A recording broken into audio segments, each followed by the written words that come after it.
ព្រៃនៅក្នុងដីឡូមួយកន្លែងណាឡើងផ្អើលបាទបងប្អូនជាប្រវត្តិនៅចំណុចនឹងទីតាំងឡើងកាថាឥឡូវយើងឃើញថារថយន្តនៅបង្ការបន្លត់អគ្គិភ័យបាទអាខណ្ឌសែនសុខបានមកដល់មួយគ្រឿងកំពុងតែបាទបាញ់បន្លត់កុំឲ្យមានការឆ្លងឆេះរីករាលដាលនៅក្នុងភូមិនេះណាបាទយើងឃើញហើយនោះគឺផ្អើលតែម្ដងបាទប្រជាពលរដ្ឋនៅចំណុចទីតាំងឡើងកាថាគឺខ្លាចបាទឆេះទៅគឺឆាបមកឆេះមកដល់ផ្ទះឲ្យគាត់ចឹងណាហើយយើងឃើញនេះកម្លាំងនៃបង្ការបន្លត់អគ្គិភ័យបាទអាខណ្ឌសែនសុខលោកកំពុងតែព្យាយាមបាទដើម្បីបាញ់បន្លត់យើងឃើញហើយនេះគឺឆេះខ្លាំងមែនតើតែម្ដងបាទឆេះយ៉ាងសន្ធោសន្ធៅណាឆេះព្រៃនៅក្នុងដីឡូមួយកន្លែងជាប់នឹងនេះខាងប៊ូយ៉ុងផោតនេះបាទតែម្ដងបាទប្រិមិត្តយើងហើយយើងចុះមកពីផ្លូវ2បាទអធិស្ឋានបាទផ្លូវសហព័ន្ធរុស្ស៊ីបាទចិត្តស្ពានអាកាស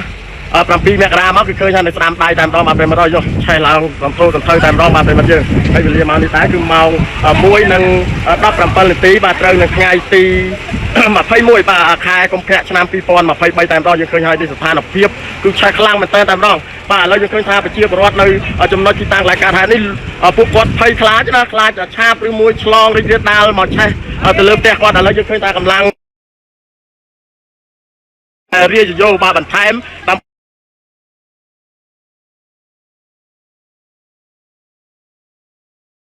ឃើញថាលោកមេភូមិបាទនៅក្នុងភូមិបរិយកម្មករសង្កាត់ទឹកក្លាខណ្ឌសែនសុខនេះគឺរួមទាំងបាទគណៈបញ្ជាការឯកភាពបាទនឹងមូលដ្ឋានគឺកំពុងតែរៀបចំទាញយោណាបាទដើម្បីបាញ់រុកចូលបាញ់នៅក្នុងព្រៃនេះតែម្ដងបាទប្រិមិត្តយើងឥឡូវយើងឃើញថាឆេះខ្លាំងមែនតើតែម្ដងនៅចំណុចទីតាំងឡើងកាត់ហេតុនេះបានឡើងសន្ធោសន្ធៅតែម្ដងបាទប្រិមិត្តហើយបាទឆេះខ្លាំងមែនតើតែម្ដងបាទប្រិមិត្តហើយបាទកាន់តែរីករាលទៅបន្ថែមទៀតហើយបាទប្រិមិត្តជនយើងបាទយើងឃើញថាបង្កមានការភ្ញាក់ផ្អើលខ្លាំងមែនតើនៅចំណុចនឹងទីតាំងឡើងកាត់ហេតុនេះបងប្អូនជាពលរដ្ឋយើងឃើញហើយនោះបាទគាត់ខ្លាចឆាបឆេះមកគឺឆ្លងចូលផ្ទះរបស់គាត់អីចឹងណាបាទអញ្ចឹងជួយ share និងចែករំលែកបាទអ្នកមួយផងមកពី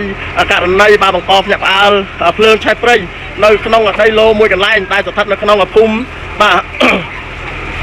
បរិយកម្មករបាទសង្កាត់ទឹកក្លាខណ្ឌសែនសុខរាជធានីភ្នំពេញឥឡូវយើងឃើញថាឆេះយ៉ាងសន្ធោសន្ធៅតែម្ដងបាទប្រិមិត្តហើយបាទឲ្យត្រូវការឡានទឹកបន្ថែមមកបាទប្រិមិត្តឥឡូវយើងឃើញថាឡានទឹកនៃបាទពលរដ្ឋអគ្គិភ័យបាទនៅខណ្ឌសែនសុខលោកបានមកដល់ចំណុចទីតាំងឡើងកាត់ហេតុហើយបាទប្រិមិត្តណា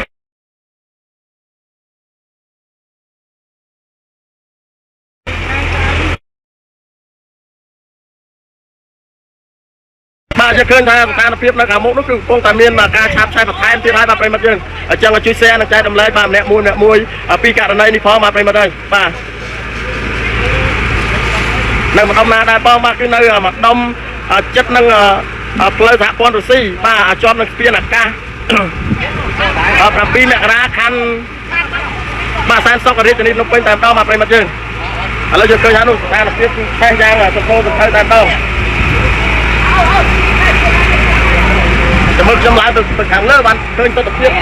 រួមតែម្ដងបាទប្រិមិត្ត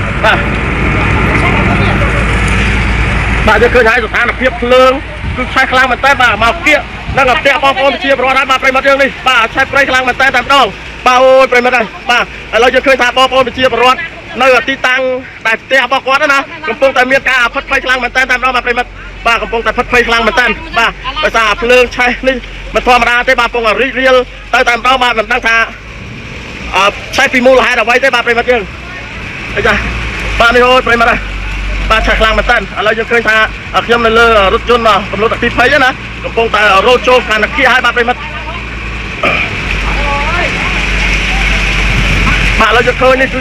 ឆេះយ៉ាងសន្ធោសន្ធៅតែម្ដងបាទប្រិមិត្តហើយបាទចឹងជួយ share និងចែករំលែកបាទម្នាក់មួយផងបាទប្រិមិត្តជនយើងអូយឆេះខ្លាំងណាស់បាទឥឡូវយើងឃើញថាបងប្អូនជាពលរដ្ឋផ្ទះរបស់គាត់នៅគៀកនេះគឺគាត់មានការទាញយោបាទបាញ់ទឹកនឹងអែបលបងផ្ទះគាត់ណាបាទកំពុងតែបង្កភ្ញាក់ផ្អើលខ្លាំងមែនតើតែម្ដងបាទប្រិមិត្តយើងលោកពូមានដឹងណាមូលហេតុឆេះពីដំបងយ៉ាងម៉េចដែរលោកពូអត់ដឹងកន្លែងឆេះនេះអីចឹងហ៎ពីខាងណាយើងពួកយើងមូលហេតុតាមឃើញទេបាទយើងឃើញចាក់ដៃពួកយើងធ្វើការងារបាទលោកពូបាទតរហូតបាទ4លើកអីអូ4លើកអី4ទៅ5លើកទៅហើយដល់លោកពូនោះបាទដល់ប្រិមត្តជនដោយលោកពូប្រធានភូមិបរិយកម្មខោគឺគាត់បានបញ្ជាក់អញ្ចឹងបាទកន្លែងនេះគឺឆេះ3ទៅ4ទៅ5លើកហើយបាទប្រិមត្តហើយបាទឥឡូវយើងឃើញថាកម្លាំងសមត្ថកិច្ចបាទដោយបង្ការពលរដ្ឋអគ្គិភ័យលោកកំពុងតែបាញ់បន្ថែមទៀតហើយបាទប្រិមត្តយើងហើយរថយន្តគឺទៅមកតែបានមួយគ្រឿងទេណាប្រិមត្តបាទ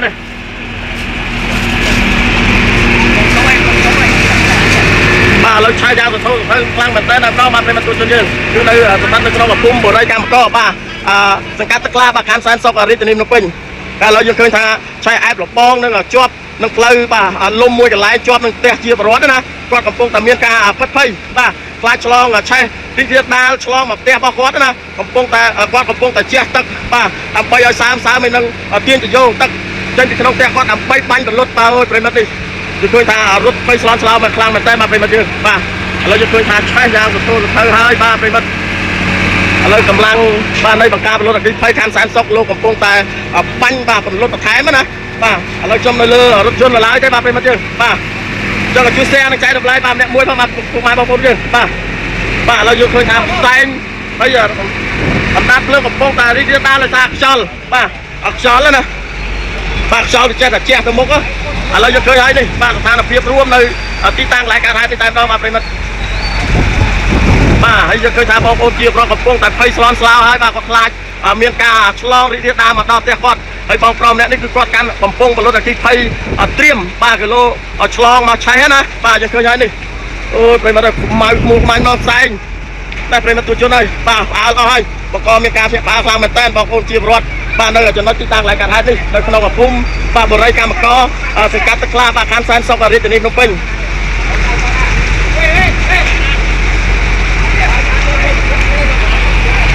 បាទឥឡូវនេះខ្ញុំនៅលើឡានទឹកនៅឡើយទេបាទទស្សនភាពរួមនៅចំណុចទីតាំងកន្លែងកើតហេតុនេះយើងឃើញហើយនេះគឺកំពុងតែឆៃឲ្យកម្លាំងសមត្ថកិច្ចបាទមូលដ្ឋាននៅកន្លែងនេះបាទនឹងប្រជាការពារភូមិគឺគាត់រលចូលដើម្បីបាទមានការវាយផងមានការបាញ់ទឹកបលុតផងហើយនឹងបងប្អូនជាប្រវត្តិផងបាទប្រិមត្តហើយបើសិនជាខ្ញុំនិយាយទៅមិនច្បាស់យ៉ាងណាសូមអធិស្ឋានផងដោយសារថ្ងៃនេះជាថ្ងៃប្រាសាយផងបាទប្រាសាយធំមែនតើដល់ប្រិមត្តទៅធ្វើទៅណាស់ប្រិមត្តនេះការអីភ្លើងឆេះស្មៅប្រិមត្តយើង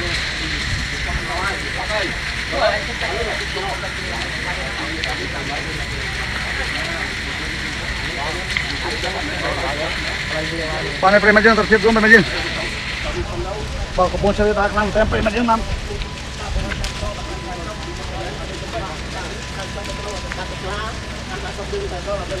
ាទប្រិមត្តដល់នៅហើយបងមកទៅកំពុងបាញ់ទឹកប្រិមត្តយើងបាទ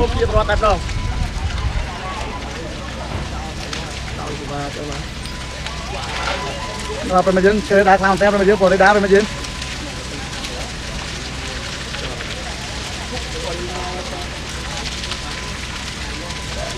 មកប្រិមត្តយើងជួយ share ណាមួយប្រិមត្តយើងមកដើម្បីចែករំលែកព័ត៌មានបន្ថែមប្រិមត្តយើង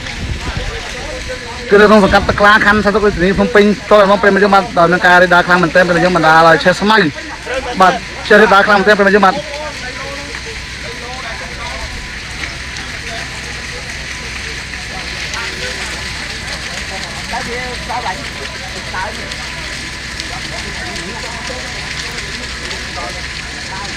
chân lên nè chú thế nào nó cắt để nó vào chạm cho nữa ba nó cho khơi tha chơi riết đá mà đánh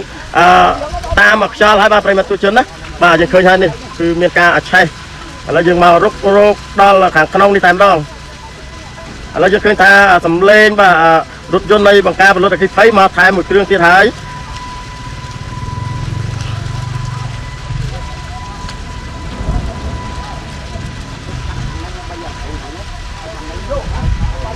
đấy đôi lô pu mê pum có ba mình chẹt chẳng thà cạn này nó cứ chơi nắng buôn tập làm đo cả hai ba hay mua lá chứ mà toàn đang thà này đạp đốt tê vào bên mặt chứ cho la cho đẹp kêu hay lấy gì khơi tha bom ôm chia bọt đây ở trong nói năng là ti tang lại cả hai đi cầm pông tại tiên bà tự dố đó bà hoặc là phay phật cho máu ai được chạp chơi châu đó là không tè quạt chẳng đó bàจะเคยท่านนี่คือเตียนบันได้ดองมาเป็นมาได้บ่าเราจะเคยท่าอันดับเรื่องลังใช้ยางสุดโทสุดเท่าได้ดองบ่าเราจะเคยท่าสมัยđóคือมีการงอบจังนะบ่าให้กดใช้บางคนเมื่อจะมาเป็นมาเองบ่าเราจมสอคอเป็ดบ่าตาซาปลาทรายใช้เนื้อนาได้บางบ้าคือในขนมกับปุ่มอะไรกันมันก็เจ้าปีเพลย์สาพอนดูซีจอบในคือสเปียนกาปรำเปิลแมกนาเมาคือเคยให้บ้านในสามใต้ไปยังมาปีปุยองเมานะบ่าจอบในเปลี่ยนอากาศปรำเปิลแมกนาแต่ก็มาเป็นบ่าให้ได้สุดท้ายในขนมกับปุ่ม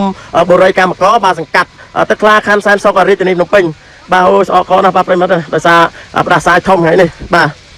ចឹងជួយ share ផងមកពុកម៉ែបងប្អូនធានប៊ីបាទជួយ share ម្នាក់មួយផងបាទយើងឃើញថាចំណាយឡានទឹកនោះចំនួន1គ្រឿងឥឡូវរថយន្តបាទនៃបង្ការផលិតអគ្គិភ័យបាទខានសែនសុកគឺបានមកមួយគ្រឿងទៀតហើយបាទប្រិមត្តណាបាទគឺនៅខាងក្រោយនោះបាទហើយយើងឃើញថាបង្កមានការភ្ញាក់ផ្អើលខ្លាំងមែនទែននៅទីតាំងក្នុងភូមិបាទបរិយាកម្មករនេះតែម្ដងបាទប្រិមត្តហើយបាទយើងឃើញហើយគឺឆេះយ៉ាងសន្ធោសន្ធៅតែម្ដងចឹងជួយ share និងចែករំលែកឥឡូវយើងឃើញថាបងប្អូនជាពលរដ្ឋនៅក្នុងភូមិនេះគឺគាត់ទាញជយោចេញពីក្នុងផ្ទះគាត់ដើម្បីបាញ់ឲ្យមានការសើមស្មៅបាទទប់ស្កាត់ណាកុំឲ្យឆាបឬយ៉ាងម៉េចឆ្លងមកដល់ផ្ទះរបស់គាត់បាទហើយគាត់មានការភ័យខ្លាចបាទខ្លាំងមែនតើតែម្ដងនៅទីតាំងនឹងកន្លែងកើតហេតុនេះតែម្ដងបាទប្រិមត្តយើងចឹងជួយ share ផងបាទពុកម៉ែបងប្អូនបាទធានប៊ីយើងបាទជួយ share ម្នាក់មួយពីករណីដែលភ្លើងឆេះព្រៃក្នុងដីឡូមួយកន្លែងដែលស្ថិតនៅក្នុងសង្កាត់ទឹកខ្លាខណ្ឌសែនសុកនេះណាមិនទាន់ដឹងពីមូលហេតុទេហើយដូចលោកពូប្រធានភូមិ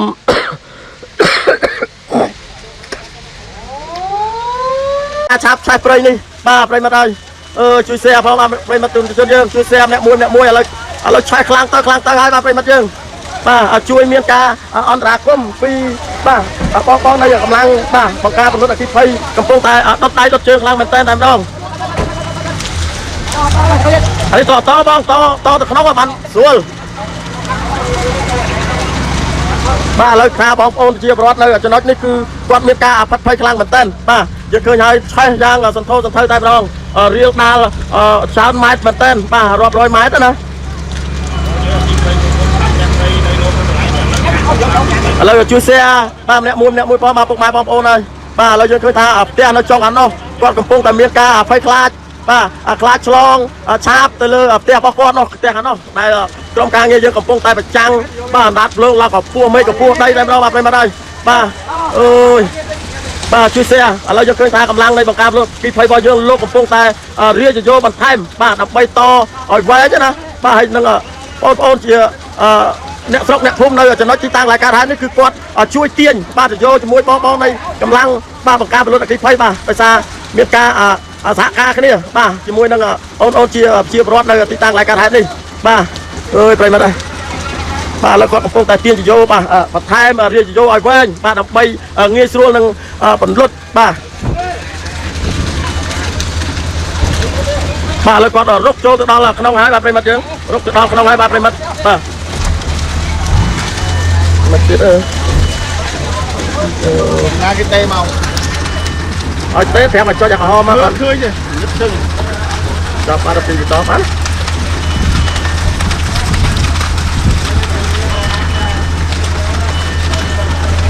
តែអីវា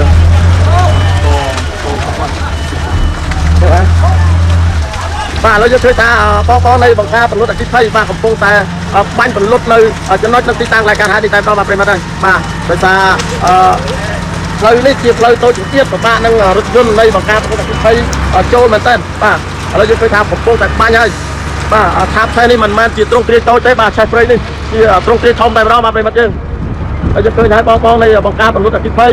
និងបងប្អូនដែលជាពលរដ្ឋនៅកន្លែងនេះជួយទាញជយោនិងការជយោបាញ់បាទដើម្បីបន្លត់ណាហើយយើងឃើញថាផ្សែងគឺខ្មួលខ្មាញ់តែម្ដងបាទ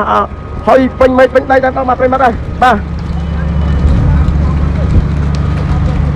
ចឹងជួយ share បាទនឹងចែករំលែកបាទម្នាក់មួយផងបាទពីករណីបាទអគ្គិភ័យឆាបឆេះបាទព្រៃ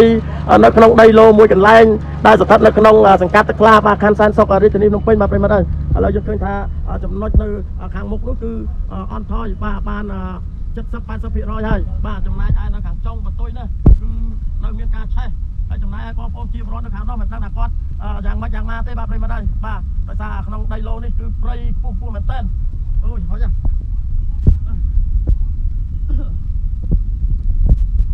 បាទចិត្តនឹងផ្ទះបងប្អូនជាពលរដ្ឋតែម្ដងហើយយើងឃើញថាឆេះនេះមិនមែនឆេះតូចតាចទេបាទគឺទ្រង់ទ្រាយធំតែម្ដងអូយតែមកហើយនិយាយថាតុយណានិយាយថាតុយណាតុយខ្លួនណាក្តៅបាទប្រិមត្តជនដោយសារថយមកក្រោយសិនបាទមានការឆេះខ្លាំងមែនតើឥឡូវយើងឃើញថាកម្លាំងសមត្ថកិច្ចនៃមូលដ្ឋាននិងបងនៃបង្ការពលរដ្ឋអគ្គិភ័យកំពុងតែដុតដៃដុតជើងនៅខាងនោះបាទកំពុងតែឆេះយ៉ាងខ្មុះខ្មាញ់តែម្ដងបាទប្រិមត្តហើយបាទបាទទៅដល់ខាងនោះបាទហើយបងស្រីឲ្យមើលបាទខាងយើងនេះមិនសូវជីអីបាទឥឡូវឡានទឹកមកចូលខាងនោះទៀត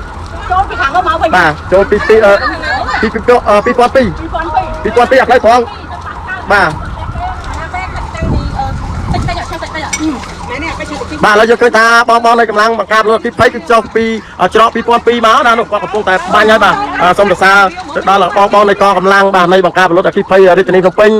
និងបងប្អូនប្រជាពលរដ្ឋនៅទីតាំងកន្លែងកាត់ហេតុនេះគឺលោកកំពុងតែជួយគ្នាបាទដុតដៃដុតជើងខ្លាំងមែនទែនហើយចាំមើលខ្ញុំចុះទៅដឹងដើររួចអត់ច្រកហ្នឹងច្រកហ្នឹងច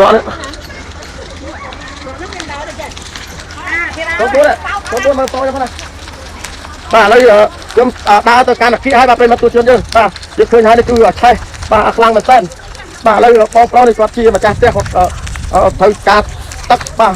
ដើម្បីស្រោចកុំឲ្យឆ្លងឆេះដល់ផ្ទះគាត់ទេណាបាទអូយប្រិមត្ត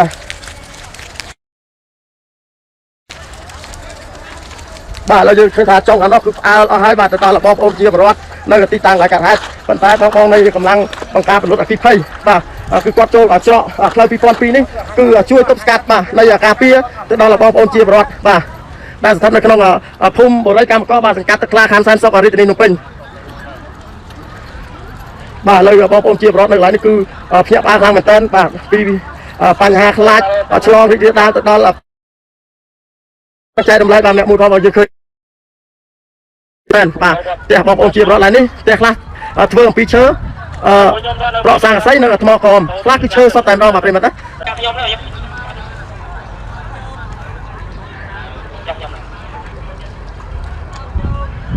នឹងអរគុណច្រើនណាស់សម្រាប់ពុកម៉ែបងប្អូនបាទ TNB ទាំងអស់បាទដែលតែងតែនិយមនឹងការគ្រប់គ្រងបាទនៃអង្គភាពយើងខ្ញុំដូចជាខ្ញុំបាទព័ត៌មានមួយរួមទាំងក្រុមការងារបាទអធិប្បាយឬលើសលប់នៃពាក្យពេចន៍បាទសម្ដីណាមួយសូមខន្តីនិងអភ័យទោសផងបាទរកការកំហុសខុសឆ្គងណាបាទបើសិនជាមានព័ត៌មានអីថ្មី